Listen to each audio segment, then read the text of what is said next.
नमस्कार दोस्तों, स्वागत है आप सभी का आपके अपने YouTube चैनल शोभित क्लासेज में। इस वीडियो में लोग पढ़ेंगे कि निर्वात की वैद्युशीलता का विमी सूत्र, इसके अलावा परावैद्युतांक क्या होता है या अपेक्षिक वैद्युशीलता क्या होती है और विद्युत बल रेखा और विद्युत क्षेत्र के बारे में। ठीक है, तो चलिए शुरू करते हैं। इसके लिए पिछले लेक्चर में हम लोगों ने पढ़ लिया था कूलाम का नियम। अगर आप लोगों ने वो वीडियो नहीं देखा है, चैनल पर जाकर वीडियो देख सकते हैं। ठीक है, तो हम निकालते हैं वैद्युशीलता का विमी सूत्र। तो वैद्युशीलता होती क्या है हमें ये पता होना चाहिए। तो वैद्युशीलता एप्सिलॉन 0 को या एप्सिलॉन नॉट को कहा जाता है। ठीक है, जब हम कूलाम का नियम पढ़ते हैं तो उसके अनुसार जो विद्युत बल आ जाता है वो कितना आता है, F बराबर 1/4 एप्सिलॉन 0 Q1 Q2 बटा R²। यहाँ से एप्सिलॉन 0 का मान निकालना है। चलिए देखते हैं कैसे निकालते हैं।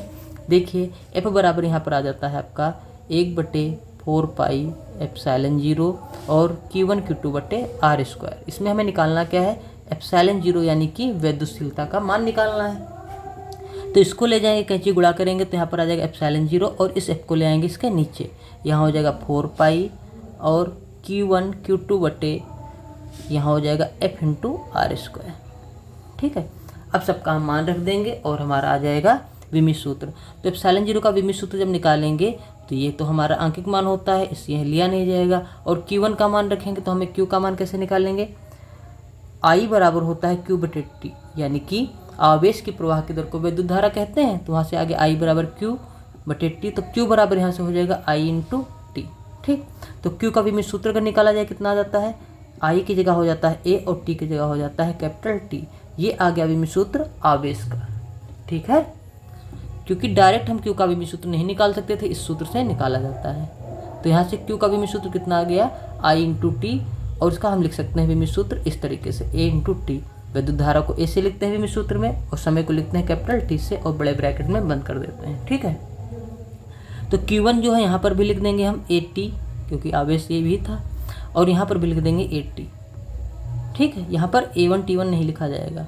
उसका देखिए F, अब विद्युत बल जो होता है, विद्युत बल का विमी सूत्र क्या होता है, विद्युत बल होता है द्रव्यमान गुणे त्वरण, द्रव्यमान गुणे त्वरण। अब द्रव्यमान को हम लिखते हैं L से और त्वरण होता है हमारा LT की पावर -2, LT की पावर -2, और द्रव्यमान को लिखते हैं यहाँ से कैपिटल M से। तो जब दोनों में मिला देंगे तो आ जाएगा MLT की पावर -2। ये आ गया हमारा विमी सूत्र बल का।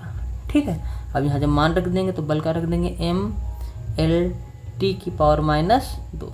ठीक है, और साथ में देखिए क्या है R² यानी कि दूरी है तो L²।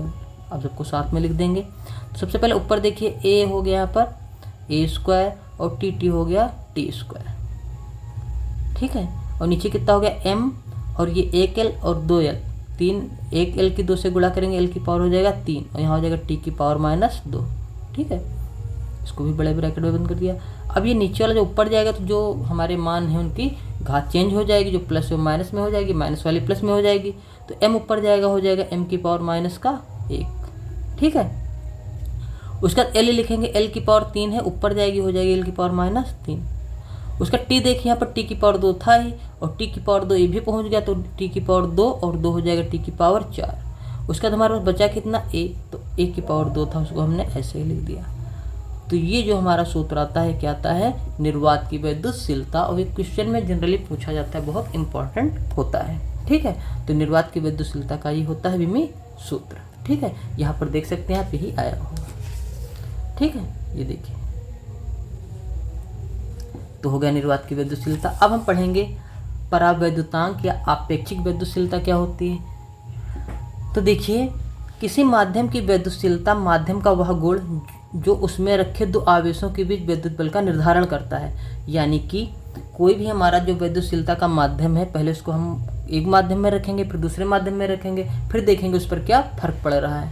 ठीक है, तो देखिए सबसे पहले जो हमने हमारे जो आवेश थे उनको हमने कहाँ रखा है, वायु में, यानी कि निर्वात में। ठीक है, तो वायु में जब हमने रख दिया है दोनों बिंदु आवेशों को, तो वहाँ पर जो हमारा विद्युत बल लगेगा उसके लिए हमने लिख दिया यहाँ पर A का मतलब है एयर में जब रखे माध्यम। ठीक है, निर्वात में रखने पर तो 1/4 पाई एप्सिलॉन 0 Q1 Q2 बटा R² समीकरण 1 बन जाएगी।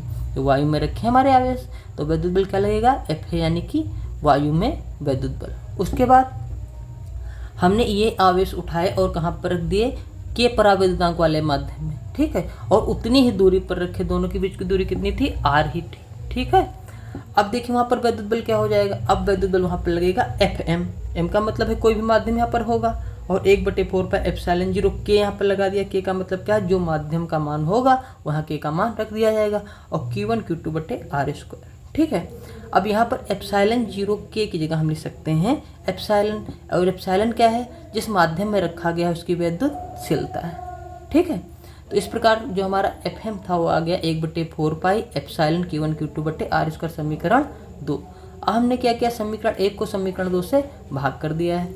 अब समीकरण 1 हमारी देखिए ये थी, ये समीकरण 1 थी, ये समीकरण 2 है, तो FA/FM आ गया इधर LHS में। ठीक है, उसके बाद ये पूरा हो जाएगा इससे, तो 1/4π कट जाएगा, और Q1 Q2/r² इधर हो जाएगा Q1 Q2/r², ये भी पूरा कट जाएगा। जो हमारे पास आएगा वो कितना बचेगा, 1/ε0/1/ε। जब दोनों को हल कर लेंगे तो हमारे पास आ जाएगा FA/FM बराबर ε/ε0। ठीक है, यही बराबर होता है εr के, और εr जहाँ हमारा होता है आवेशों के बीच माध्यम की आपेक्षिक विद्युतशीलता। ठीक है, इसको और अगर आसानी से आप समझना चाहते हैं तो इस प्रकार आप समझ सकते हैं। देखिए सबसे पहले जो हम दो आवेश थे उनको हमने वायु में रखा, तो FA बराबर क्या आ गया, 1/4πε0 और Q1 Q2/r²। ठीक है, ये समीकरण 1 बन गई। फिर हमने दोनों आवेश की जो बीच की दूरी थी सेम रखा, और उसको कहाँ रख दिया, किसी माध्यम में, तो FM बराबर हो गया 1/4πε0 के। ठीक है, और Q1 Q2/r², समीकरण बन गई 2। वायु में जो हमने रखा था तो यहाँ पर के का मान 1 होता है, इसलिए यहाँ पर के लिखा नहीं गया है। अब किसी माध्यम में हमें नहीं पता उसका मान कितना है, इसीलिए के हमने लिख दिया। अब हम क्या करेंगे, समीकरण 1 को समीकरण 2 से भाग कर देंगे, को समीकरण 2 से भाग करने पर, अब देखिए हम भाग करने जा रहे हैं, तो जब भाग करेंगे तो देखिए कितना आ जाएगा, इधर FA/FM बराबर, इधर देखिए पूरा पूरा कट जाएगा, 1/4π, इधर ऊपर कितना बच जाएगा, 1/ε0, और नीचे बच जाएगा 1/ε0 के। ठीक है, और इधर कितना आ जाएगा, ये भी पूरा पूरा कट जाएगा, इतना बच जाएगा। अब इसको अगर हम ठीक से और लिख लें तो आ जाएगा FA/FM बराबर 1/ε0, ऊपर सेम रहेगा, ये जाएगा पलट जाएगा, ε0 के हो जाएगा। ठीक, और यहाँ पर ε0 के की जगह हमने क्या लिख लिया था, केवल एप्सिलॉन, जो क्या था एप्सिलॉन, यहाँ पर किसी माध्यम में विद्युतशीलता, माध्यम में विद्युतशीलता कितनी थी, एप्सिलॉन, तो यहाँ पर क्या आ गया, FA/FM बराबर हमारे पास आ गया ε/ε0। ठीक है, अब यही बराबर होता है E/εr के, और εr जो होता है यही हमारी क्या होती है, निर्वात की विद्युतशीलता। ठीक है, तो इस प्रकार हम इसको सॉल्व कर सकते हैं। तो निर्वात की विद्युतशीलता कितनी आ गई, माध्यम में जो हमारी होती है विद्युतशीलता, वो जो हमारा देखिए ER कितना आ गया है, ε/ε0, यानी कि माध्यम में जो निर्वात में है विद्युतशीलता तथा माध्यम में विद्युतशीलता का अनुपात। ठीक है, तो देखिए यहाँ पर लिखा भी है, आप पढ़ सकते हैं। ER आवेशों के बीच माध्यम की आपेक्षिक विद्युतशीलता है, और यहाँ पर देख सकते हैं ये क्या होता है, दोनों का अनुपात के बीच के बराबर होती है, क्योंकि ε/ε0 आ गया है। ठीक है, तो वायु में माध्यमशीलता, निर्वात में ये, और माध्यम में उसका अनुपात आ जाता है ER। ठीक है, नेक्स्ट देखिए, अब देखिए हम पढ़ते हैं स्थिर वैद्युत बल और गुरुत्वाकर्षण बल के बीच की तुलना। ठीक है, अब वैद्युत बल तो आप लोग जान ही चुके हैं क्या होता है। वैद्युत बल क्या होता है, जब दो आवेश एक दूसरे से किसी दूरी पर रखे होते हैं तो उनके बीच विद्युत बल आ जाता है F बराबर 1/4πε0 Q1 Q2/r², और बल का मात्रक तो न्यूटन हर जगह ही होगा। ठीक, लेकिन देखिए जो हमारे आवेश जो हैं, अगर दो द्रव्यमान हो, दो क्या हो, पिंड, उनका द्रव्यमान m1 और m2 हो, तो उनके बीच जो गुरुत्वाकर्षण बल लगता है वो होता है Fg बराबर G m1 m2/r²। ठीक है, G यहाँ पर क्या है, गुरुत्वाकर्षण नियतांक, और r दूरी पर रखे दो आवेशों के बीच कार्यरत विद्युत बल कितना होता है, Fe बराबर 1/4πε0 Q1 Q2/r²। यहाँ E इसलिए दिखाया गया क्योंकि ये विद्युत बल है, और यहाँ G इसलिए दिखाया गया क्योंकि ये गुरुत्वाकर्षण बल है। ठीक है, इसके आधार पर इसमें समानताएं क्या है और इसमें असमानताएं क्या है। समानताएं देखिए क्या है, दोनों बल दूरी के व्युत्क्रम नियम का पालन करते हैं। व्युत्क्रम नियम क्या होता है, जो Fg है ये भी क्या होता है, दोनों द्रव्यमानों के बीच की दूरी के वर्ग के व्युत्क्रमानुपाती। और Fe भी क्या होता है, दोनों आवेशों के गुणनफल के बीच की दूरी के वर्ग के व्युत्क्रमानुपाती। ठीक है, इस प्रकार ये क्या होते हैं, दोनों समान होते हैं। फिर दोनों बल केंद्रीय एवं संरक्षीय होते हैं। दोनों बल क्या होते हैं, केंद्रीय होते हैं, साथ में संरक्षीय होते हैं। अब असमानताएं देखिए क्या होती हैं। वैद्युत बल आकर्षण तथा प्रतिकर्षण दोनों प्रकृति का हो सकता है। जो वैद्युत बल हो सकता है आकर्षित करे, हो सकता है प्रतिकर्षित करे, जबकि गुरुत्वाकर्षण बल सदैव आकर्षण प्रकृति का होता है। आपको बात याद रखनी है। उसके बाद देखिए, वैद्युत बल आवेश दोनों आवेशों के बीच के माध्यम पर निर्भर करता है। जो वैद्युत बल है दोनों आवेशों के माध्यम पर निर्भर करेगा, किस माध्यम में रखा है। ठीक है, जैसे अभी हमने पहले बताया क्या था आपको आपेक्षिक विद्युतशीलता में। फिर जबकि गुरुत्वाकर्षण बल दोनों द्रव्यमानों के बीच के माध्यम पर निर्भर करता है, कि जो दोनों द्रव्यमान हैं वो किस माध्यम में रखे हैं उस पर निर्भर नहीं करेगा। ठीक है, इसके बाद हमारा आता है वैद्युत क्षेत्र। अब वैद्युत क्षेत्र क्या होता है, वैद्युत क्षेत्र किसी आवेश के चारों ओर का वह क्षेत्र है जिसमें कोई अन्य आवेश उससे वैद्युत प्रभाव का अनुभव करते हैं। ठीक है, जिसमें अन्य आवेश वैद्युत प्रभाव का क्या करे, अनुभव करे। ठीक है, जैसे मान लो कोई आवेश है, उसके कारण दूसरा आवेश किसका अनुभव करे, वैद्युत क्षेत्र का। ठीक है, उसका देखिए वैद्युत बल रेखाएं क्या होती हैं।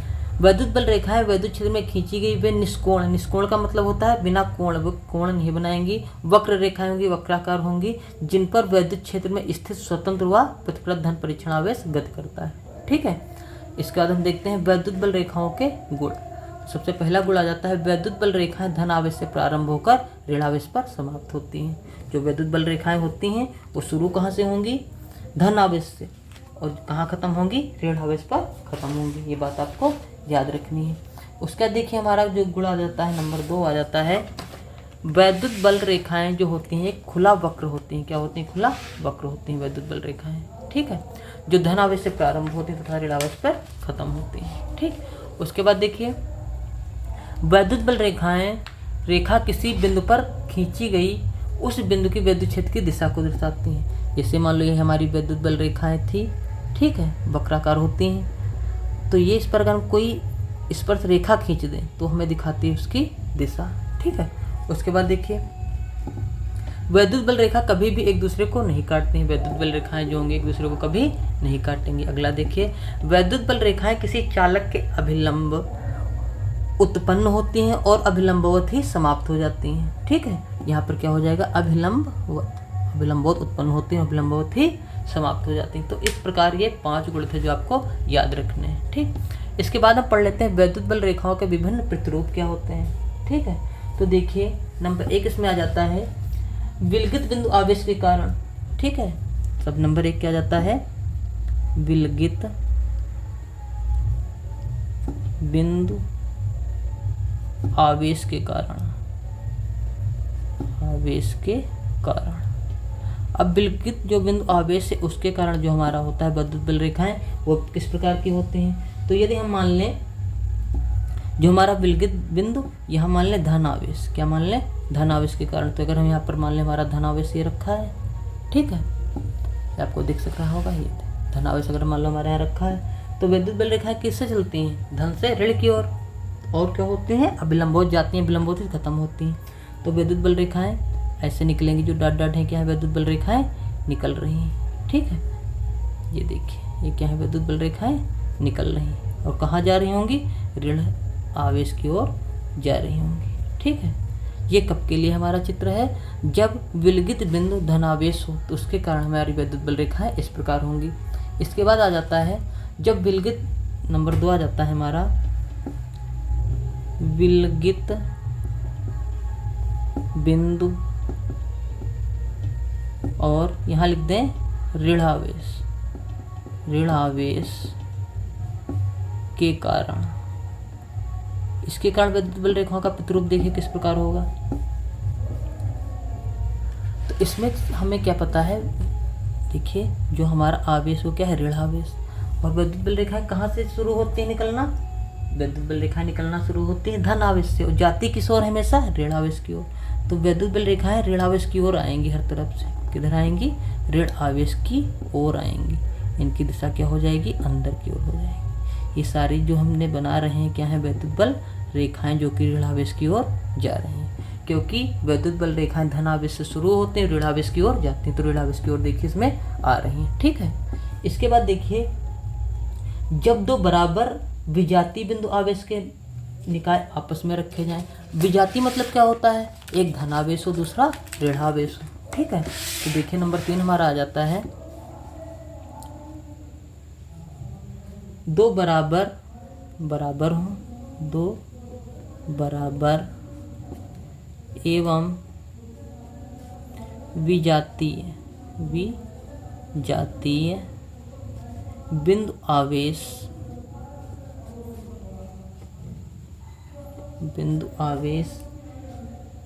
के निकाय के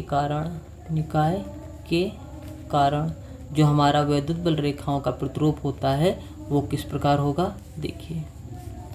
ठीक है, तो सब बराबर एवं विजातीय जो होते हैं आवेश एक दूसरे के पास रखे जाते हैं। तो देखिए ये हमारा प्लस का आवेश है, यहाँ पर माइनस का आवेश है, तो वैद्युत बल रेखा किधर जाएंगी, प्लस से माइनस की ओर जाएंगी। देखिए सारी प्लस से माइनस की ओर जा रही हैं, तो जो प्लस का आवेश उससे सारी निकलेंगी केवल। तो देखिए सारी इससे निकल रही हैं, हर तरफ निकलेंगी।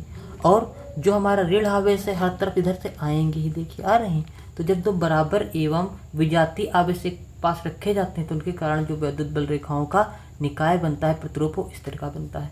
अब जो दो बराबर हो और सजाती हो, सजाती का मतलब क्या होता है, दोनों प्लस क्या दोनों माइनस के हो। तो देखिए दोनों धनावेश हमने ले लिए हैं निकाय। अब धनावेश क्या करते हैं, धनावेश हमेशा बाहर निकालते हैं विद्युत क्षेत्र में। विद्युत बल रेखाएं धन से निकलती हैं और ऋण को जाती हैं, तो धन से निकलेंगे ही केवल। तो देखिए इससे निकल रही हैं और इधर नहीं जा पाएंगी। क्यों नहीं जाएंगे, क्योंकि इधर फिर हमारा धनावेश है, तो ये दूसरे बिना टच किए थोड़ी थोड़ी दूर पर ही रहेंगी। इससे भी देखो निकले लेकिन इधर नहीं गई, तो इससे देखिए सारी तरफ निकल रही, इससे भी सारी तरफ निकल रही। ये रेखाएं एक दूसरे से कभी मिलेंगी नहीं, ना काटेंगी। ठीक है, ये हो गया हमारा। इसके बाद आ जाता है हमारा, जब वैद्युत क्षेत्र हमारा एक समान हो तो उसको हम दिखाते हैं इस रूप से।